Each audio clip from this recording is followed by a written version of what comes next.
Aujourd'hui, on se plonge dans un sujet qui fait couler beaucoup d'encre, la dette publique française. C'est un sujet brûlant et franchement, ça inquiète pas mal de gens. Voyez-vous, depuis un certain temps, cette dette ne cesse d'augmenter et rien ne semble pouvoir l'arrêter. Cette année encore, début 2024, les chiffres sont tombés et le moins qu'on puisse dire, c'est qu'ils font froid dans le dos. La dette totale de la France a atteint un nouveau record. On parle d'un chiffre tellement énorme qu'il est difficile de se le représenter. Mais attention, il ne s'agit pas d'un simple indicateur économique abstrait. Cette dette a des conséquences bien réelles pour nous tous. Cela signifie moins d'argent pour les écoles, les hôpitaux et tout ce qui fait tourner notre pays.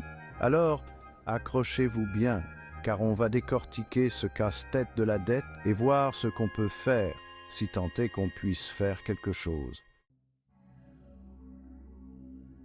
Vous dites peut-être, bon, d'accord, la dette, c'est mal, mais à quel point est-ce vraiment grave?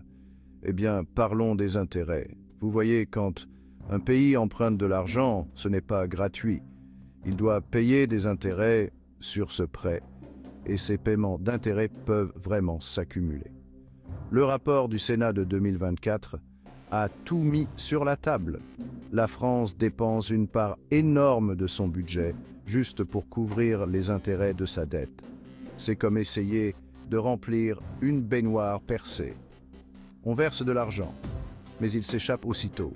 Ce fardeau des intérêts est une bombe à retardement. Plus on accumule de dettes, plus on doit payer d'intérêts, et moins on a d'argent pour le reste. C'est un cercle vicieux qui préoccupe sérieusement les économistes et les décideurs politiques. Pour bien comprendre la gravité de la situation de la France, il est utile de la comparer à celle de nos voisins. Prenons l'exemple de l'Allemagne. Ils sont souvent cités en exemple en matière de responsabilité économique en Europe. Et devinez quoi? En ce qui concerne les intérêts de la dette, la différence est flagrante. L'Allemagne paie une fraction de ce que la France débourse, alors même que leurs économies sont à peu près de la même taille. Comment font-ils? Eh bien, pour commencer, ils ont été beaucoup plus disciplinés pour maîtriser leurs dettes.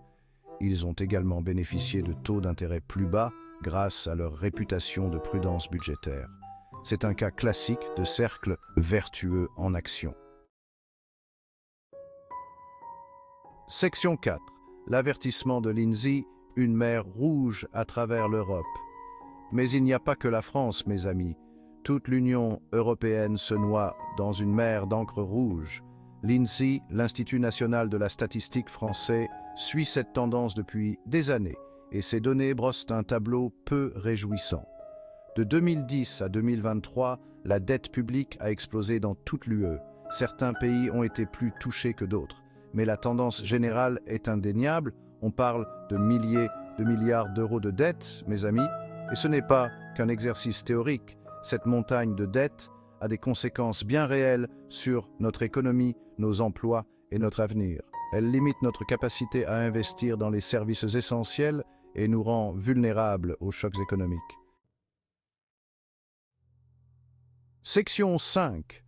La Cour des comptes tire la sonnette d'alarme. Une action urgente est nécessaire. Si vous pensiez que les choses ne pouvaient pas empirer, accrochez-vous bien. La Cour des comptes, le gendarme financier de la France, a publié un rapport accablant cette année et ce n'était pas une lecture agréable. Elle a tiré la sonnette d'alarme sur la trajectoire insoutenable de la dette française et a appelé à une action immédiate. Elle a souligné le fait que même de légères hausses des taux d'intérêt pourraient avoir des conséquences désastreuses pour notre budget. Elle a également pointé du doigt les inefficacités des dépenses publiques et a appelé à des réformes structurelles majeures. Le message était clair, on ne peut pas continuer à repousser le problème indéfiniment. Nous devons nous attaquer sérieusement à notre problème de dette avant qu'il ne soit trop tard. Section 6. Un appel à la réforme. Assurer l'avenir financier de la France. Alors, quelle est la solution?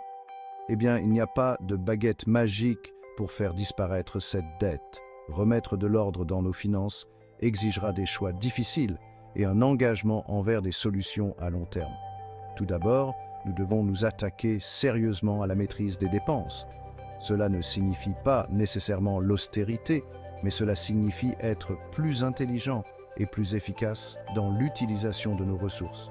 Nous devons également chercher des moyens de stimuler la croissance économique, car une économie plus forte générera davantage de recettes fiscales pour nous aider à rembourser notre dette. Mais le plus important est peut-être que nous ayons la volonté politique de prendre des décisions difficiles.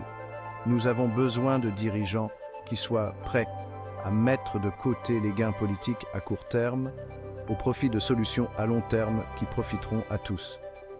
L'avenir de la France est en jeu et il est temps que nos dirigeants prennent leurs responsabilités et nous montrent qu'ils sont sérieux quant à la sécurisation de notre avenir financier.